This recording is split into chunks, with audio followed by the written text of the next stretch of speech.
It really does look like a war zone, doesn't it? Hundreds of thousands of homes destroyed after Hurricanes Irma, Harvey, all while housing and urban development was facing steep budget cuts, at least before.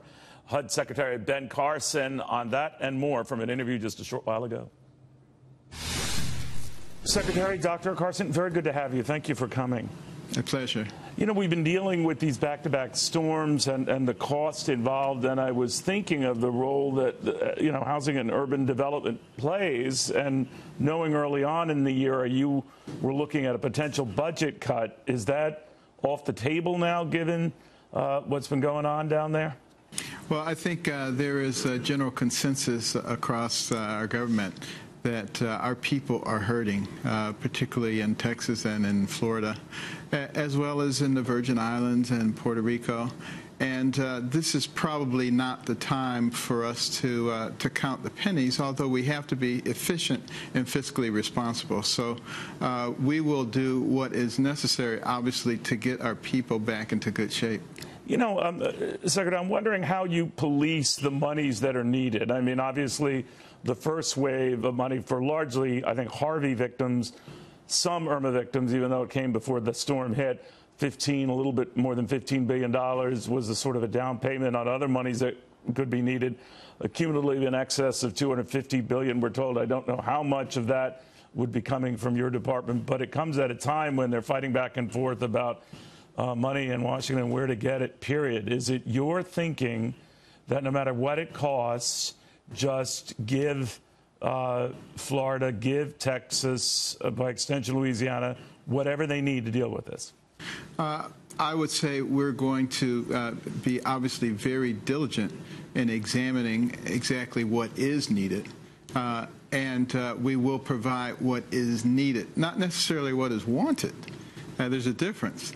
And we've already started the process long before these hurricanes came along of getting rid of some of the unnecessary paperwork, some of the regulatory things that were slowing things down, making things inefficient, that were costing taxpayers extra money. And so that process was already begun, and it's going to benefit us very significantly in the distribution of these funds. Secretary, I wonder what your thoughts are on the president making overtures to Democrats, namely Chuck Schumer and Nancy Pelosi, first on raising the debt ceiling, attaching it to some of the hurricane aid that you mentioned. He expressed at the time that we got poorly treated by the GOP. In fact, he echoed that yesterday. Do you agree with that Republicans have treated him poorly? Well, I would say that there's been generalized poor treatment, and it's been going on for quite some time. But I do think it is a good idea to begin to talk across the aisles, because there is no way that continued division is going to help us in the long run. There may be a temporary victory here where we can say, ha ha, we got you this time. But that's not helpful to us as a country. We're called the United States of America.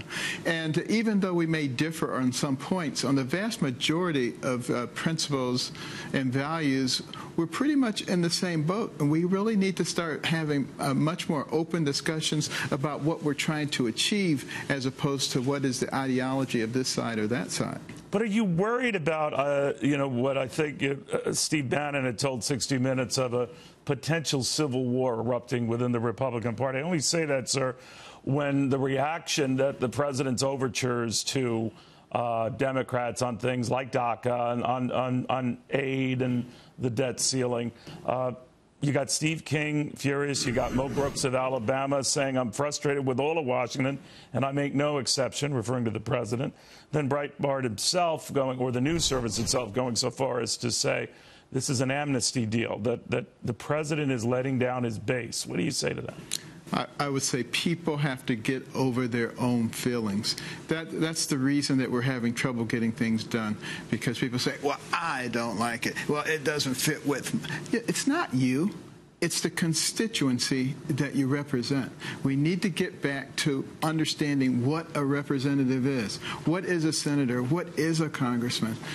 What are those of us who work in government? We are employees of the people, and we should be carrying out the things that work for them, not what makes us feel good.